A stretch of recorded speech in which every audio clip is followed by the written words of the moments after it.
The announcement of over 100 Leopard 2 tanks for Ukraine, as well as 31 American Abrams, was one of the most welcome announcements delivered by the West to date. January 25th immediately came to be known as Ukrainian Tanksgiving. The months-long political and social media campaign to #FreeTheLeopards has finally come to an end. But why can't Ukraine just use its own tanks? And why does it need Western ones? The initial phase of the war was best described as a tank massacre. Both Russian and Ukrainian tanks met in pitched battles, with devastating losses for both sides. Russia naturally came out on the losing side numerically, with an estimated 2,000 tanks destroyed, abandoned, or captured. This, however, was largely due to either mismanagement of troops and supplies or Western anti-tank missiles. However, while Ukraine has kept its losses very close to the chest, it's estimated that it might have lost as many as 800 tanks in the fighting to date, which is nearly as many as it started the war with. Russia technically came out the winner in the Great Tank Exchange, given that it still holds thousands of tanks in reserve. Comparatively speaking, Ukraine lost nearly 100% of its tank forces, as opposed to Russia losing about a quarter of the tanks it could realistically put on the battlefield. We're not talking anything remotely modern here, but at the end of the day, a giant armored box on tracks with a big boomstick on a turret is still a giant armored box on the tracks with a big boomstick on the turret. You can laugh at the T-62s being literally dragged out of museums to put into service all you like, up until the moment one of them explodes you into fine mist, because your side ran out of tanks a long time ago. Many more Ukrainian and Russian tanks were recovered, repaired, and pressed back into service, however, and of the recovered vehicles, Ukraine did a good job snatching up Russian ones as well. It's estimated that Russia graciously donated around 500 tanks to Ukraine during the course of the fighting, which, as we've pointed out multiple times before, is not a very good way of winning a war.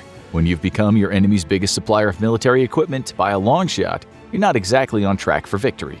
It's now estimated that Ukraine has just over 800 tanks back in service. Once more, these numbers are estimated because the last thing Ukraine wants is to give Russia vital intelligence. However, if Ukraine wants to expel Russia from the occupied territories, it's going to need a lot more tanks, and a lot more capable tanks. Currently, the main tank used by Ukrainian forces is the T-72, along with a smattering of T-80s and T-92s, either domestic or captured in combat.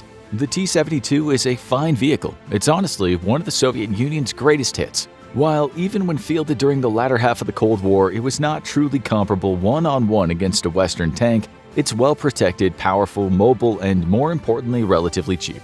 Today, a new or lightly used T-72 will run you around $1 million, which is frankly an absolute steal when it comes to armored vehicles.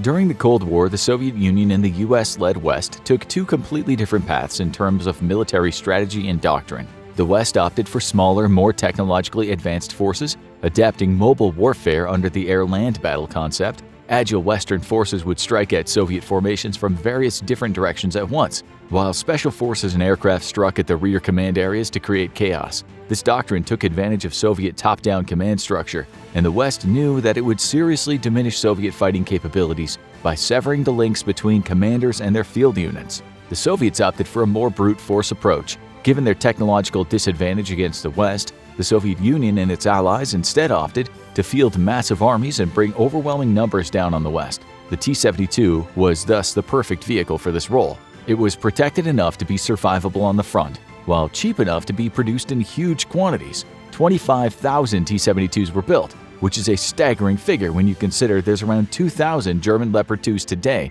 As the kids today would say, the T-72 was lit. And if you were down with Marx and Lenin, the Soviet Union would practically gift you hundreds of them.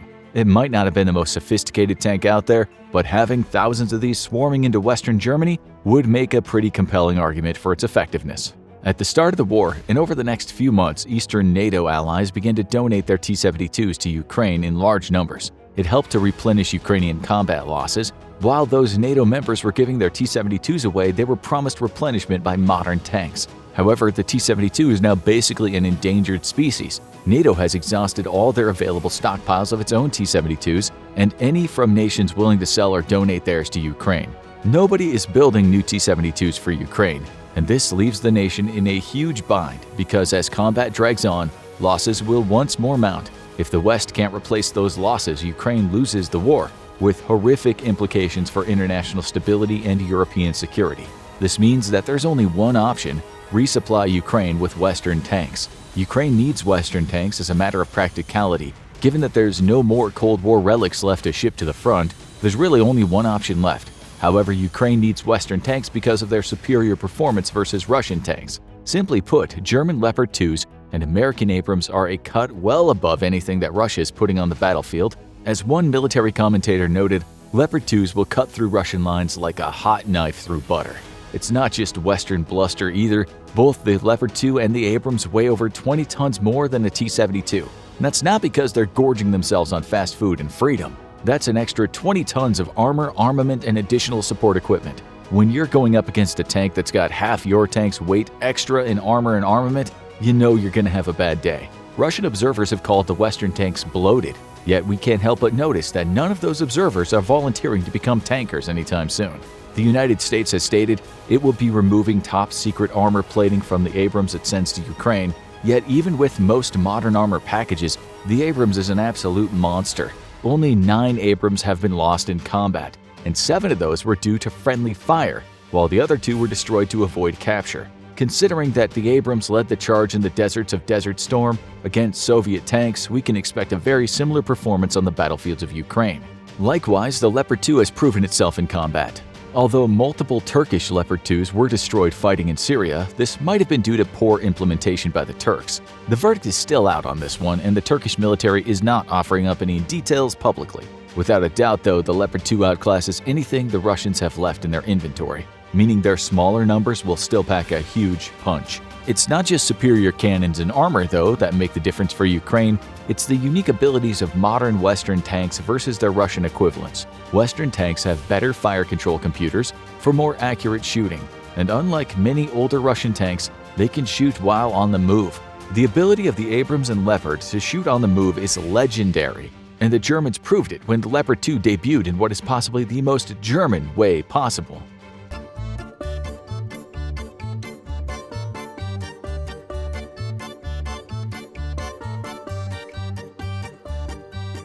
With the vastly superior ranges, better fire control computers, and better sensors, Abrams and Leopard 2 tanks won't immediately change the tide of the war, but they will make the situation incredibly difficult for Russia. But the biggest problem is that they're being supplied in such low numbers. Only an estimated 100 Leopard 2s so far have been pledged to Ukraine, while America's Abrams won't be available for months given the logistical difficulties in fielding the world's most prima donna tank.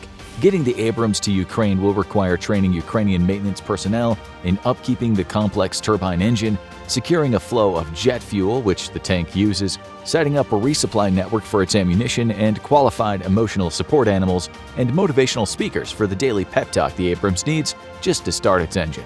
In short, Ukraine's going to be limited in how many Western tanks it gets, which could work to their own disadvantage. While the Leopard and Abrams could both shrug multiple blows from a T-72, if Russia maintains the numbers advantage, it could easily overwhelm the superior Western machines. Granted, Russia is very nervous about conducting large-scale tank operations the way it did at the start of the war, thanks to the proliferation of Western anti-tank missiles. Ukraine's best bet will be to preserve its supply of Western tanks for concentrated offensives, likely toward Crimea.